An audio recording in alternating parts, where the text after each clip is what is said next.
You know what I've realized? Some of us spend so much time chasing people who were never meant to run with us. We chase approval. We chase attention. We chase relationships that keep breaking our hearts, and then we wonder why we're out of breath spiritually. But can I tell you something today? When you chase people, you'll always end up tired. When you chase God, you'll end up fulfilled. Because when you put your focus on Him, the right people, the right opportunities, the right one, they don't have to be chased. They'll find you. See, I've learned that God doesn't bless our chasing. He blesses our seeking. And when you stop running after people and start running after purpose, that's when everything changes. So today, I want to talk to you about this simple truth. Don't chase people, chase God. Because when you do, the right one will find you. What you chase reveals what you value. It's easy to say that we love God, that He's first in our lives, that He's the center of our world. But the truth isn't always in what we say, it's in what we chase.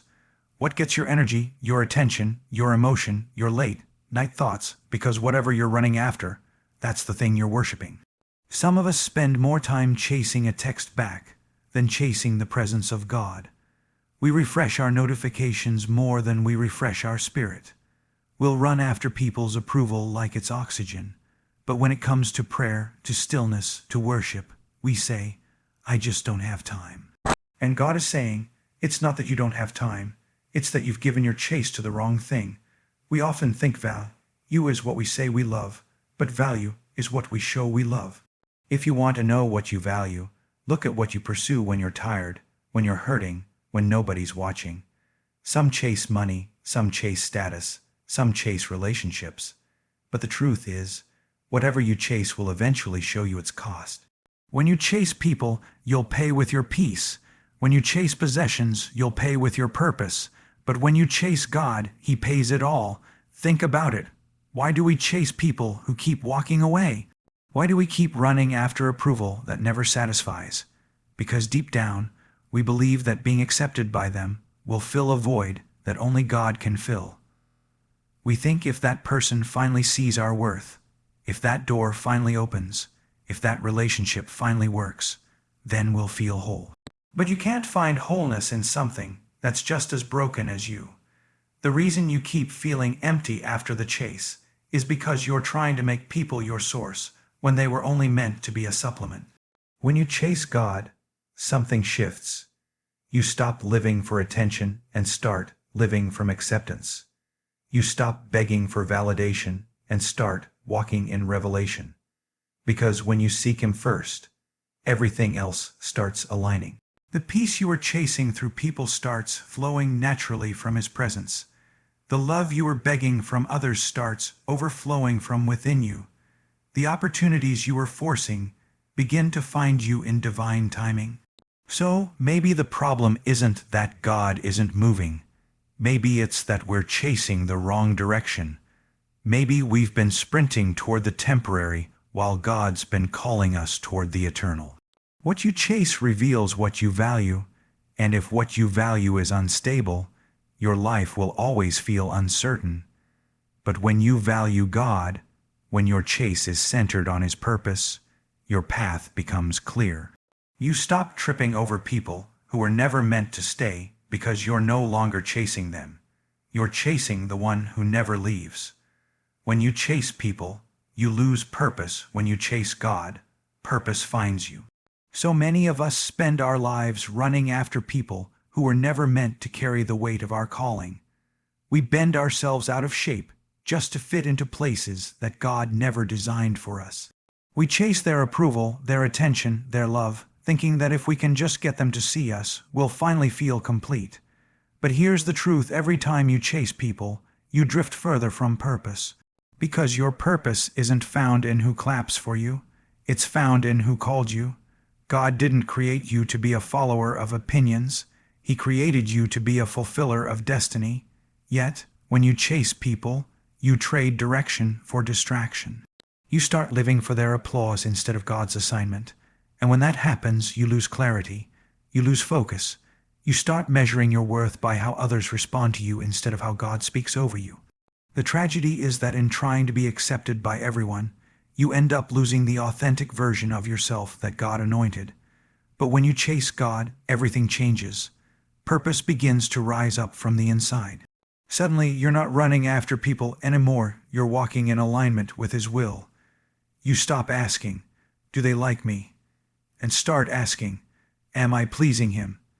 Because purpose is not about being noticed. It's about being faithful. It's about waking up every day and saying, "God, I don't want to chase what looks good. I want to chase what's right." And when you do that, when you fix your focus on Him, purpose starts chasing you down.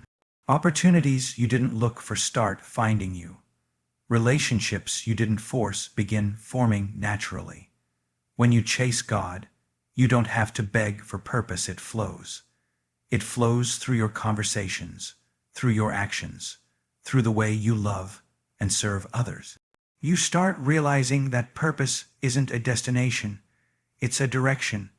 It's the path that unfolds when you walk closely with Him. You no longer feel the need to prove yourself, because His presence is proof that you're enough. You don't have to fight for significance because you already have security. People can walk away, but purpose stays. Doors can close, but destiny doesn't. When you chase God, He turns your pain into preparation. Every disappointment, every delay, every no becomes part of your divine training. You stop chasing people because you realize that the ones meant to walk with you won't need to be convinced. They'll recognize the purpose on your life and join you on the journey. So if you've been feeling lost, maybe it's not because you lack direction. Maybe it's because you've been chasing the wrong thing. Refocus your chase. Fix your eyes on the one who made you, not the ones who misunderstand you. Because when you chase God, purpose doesn't hide, it hunts you down. Rejection is often redirection toward divine alignment. It hurts to be rejected, whether by people, opportunities, or situations we thought were meant for us. Rejection feels like a door slammed in your face, like a "not good enough" echoing in your mind. But what if the very thing you called rejection was actually God's protection? What if the door that closed wasn't punishment, but preparation? Sometimes God blocks what you want to give you what you need. You see, when you pray for His will, you have to trust that His no carries just as much love as His yes. So often we take rejection personally. We think something must be wrong with us. Why didn't they choose me? Why did that relationship fail? Why did that job fall through? But what you don't see is that God is working behind the curtain. He's removing what was never aligned with your purpose. He's rerouting you to something greater. Because if He let everything you wanted come easily, you'd settle for less than you were called for. Sometimes He has to let people walk away so you'll finally walk toward Him. Rejection reveals direction. It's a divine detour. The reason you're frustrated is because you're still looking at the exit door when God's already opened a new path. When someone leaves, it's easy to think you've lost something, but maybe you've actually been released. You didn't lose value because someone didn't see it. Their inability to recognize your worth doesn't reduce it. In fact, sometimes God hides you from people who would mishandle your purpose. He lets them pass you by so that when the right ones come, they'll recognize the anointing that others overlooked. Every time you face rejection, you have two choices. You can let it define you, or you can let it refine you. You can sink into self-pity, or you can step into divine perspective. The truth is, God never wastes rejection. He uses it to build resilience, to deepen dependence, and to purify motives. When everything goes your way, you rely on your own strength. But when things fall apart, that's when you learn to lean on His plan. Sometimes the blessing is in what didn't happen. The door you cried over might have led to destruction. The person you thought you needed might have pulled you off your path. The dream that didn't work out might have been too small for the destiny God had in mind. Rejection is God's way of saying, "You were aiming low. I've got something higher." He redirects you not to punish you, but to position you. Every closed door is an invitation to trust His timing. Every goodbye is a reminder that His plan is still good. You don't have to chase what left you. You just have to stay aligned with what's ahead. Because when God redirects you, He's not taking you backward. He's leading you into alignment with the destiny He designed long before you felt disappointed. God doesn't bless your chase, He blesses your seek. There's a difference between chasing and seeking, but most of us blur the line. Chasing is frantic, desperate, and rooted in fear that we'll miss out. Seeking is focused, intentional, and rooted in trust that God will provide. Chasing is about control. Seeking is about surrender. When you're chasing something, you're trying to make it happen in your own strength. But when you're seeking God, you're saying, Lord, I trust your timing more than I trust my own plan. And that's where blessing lives, not in the hustle, but in the heart posture. So many people are chasing things they were only meant to seek through God. We chase success, hoping it will make us feel significant. We chase relationships, hoping they'll make us feel loved. We chase recognition, hoping it will make us feel seen. But every time we get what we chased, it satisfies us for a moment, then leaves us empty again. That's because what we chase outside of God will never sustain us. It's like drinking salt water. It looks like it'll quench your thirst, but the more you drink, the thirstier you become. When you chase the blessing instead of the blesser, you miss the point. God isn't moved by your pace. He's moved by your pursuit of His presence. You can run fast in the wrong direction and still end up far from where He wants you. But when you seek Him first, even slow progress becomes holy progress.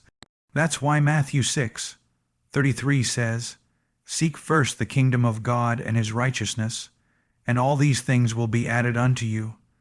It doesn't say chase the things and hope God approves. It says seek God and the things will follow. The blessing is in the order. Seeking God looks different from chasing people or success. It's not about striving, it's about abiding. It's waking up every day with a heart that says, God, I want more of you. It's choosing prayer over panic, worship over worry, and purpose over pressure. When you live that way, you start noticing something powerful. The things you were chasing start chasing you. Opportunities start finding you. Peace starts following you. Joy starts overflowing from you. That's not luck, that's the fruit of seeking. When you chase, you burn out. When you seek, you build up. Chasing drains your soul because you're constantly running on empty, trying to keep up with expectations. Seeking fills your soul because you're drawing from the source. The world tells you to chase after what you want. God tells you to seek after who He is. The world says hustle harder. God says rest deeper. Blessing doesn't come from endless motion, it comes from divine devotion. When you stop chasing and start seeking, you shift from striving for things to resting in His promises. You begin to realize that your blessing doesn't depend on your chase, but on your closeness to Him.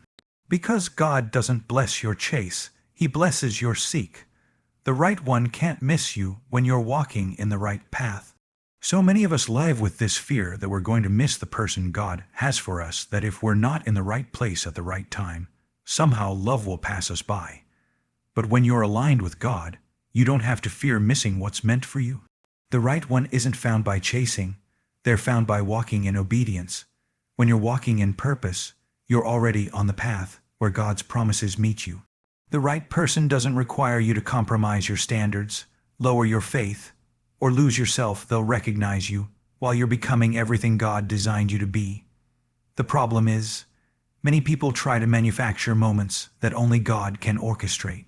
They force connections, manipulate circumstances, and chase people who were never supposed to walk their path.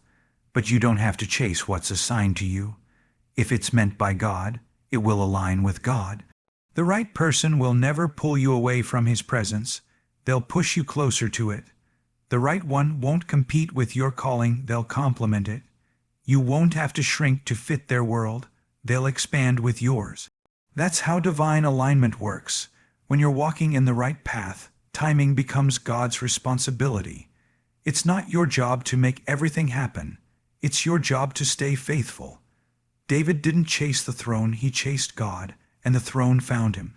Ruth didn't chase bows, she chased obedience, and Boaz found her. When you walk in purpose, purpose attracts the right people. You won't have to audition for love when you already know who you are in Christ. The right one will see the value that God has been shaping in private.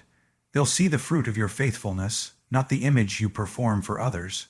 Sometimes the delay in finding the right one isn't punishment, it's preparation.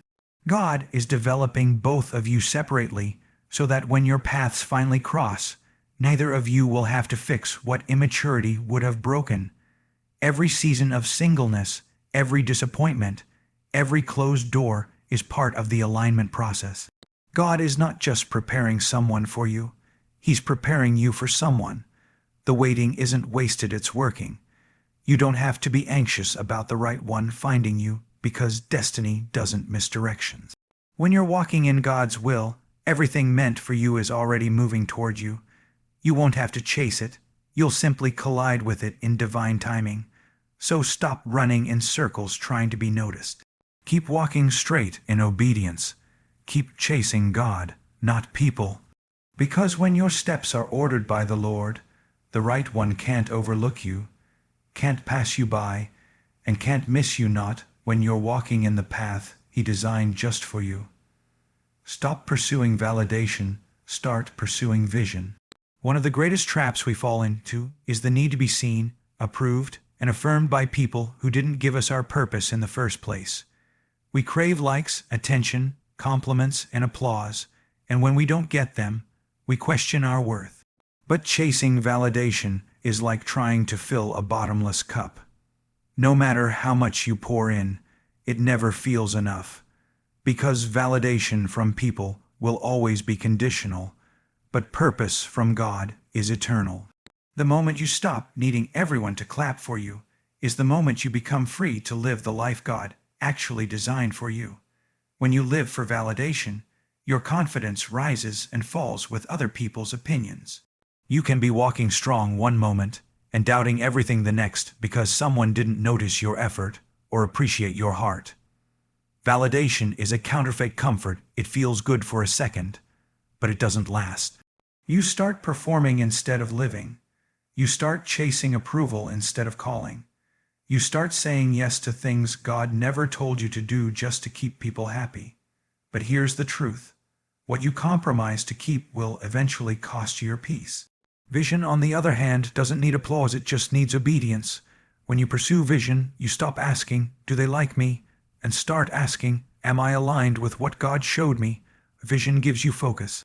It reminds you that you're not running for popularity, you're running for purpose. People might not understand your journey, and that's okay. They weren't in the room when God gave you the blueprint. They didn't hear the whisper that birthed your calling. You don't need their validation when you already have His vision. The danger of chasing validation is that it keeps you small. It makes you afraid to step out, afraid to fail, afraid to be misunderstood. But chasing vision gives you courage because you know what you're building isn't for applause, it's for impact. Vision tells you to keep going when no one is cheering. It reminds you that your worth isn't determined by how many people notice you, but by how faithfully you walk in what God called you to do. There's freedom in letting go of validation.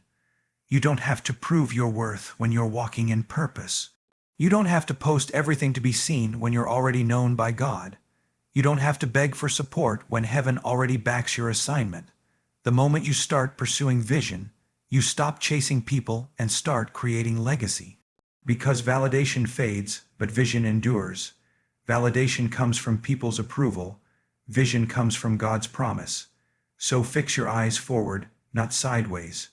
You're not called to impress them, you're called to impact the world. Stop pursuing validation, start pursuing vision, and watch how everything else begins to align with divine purpose.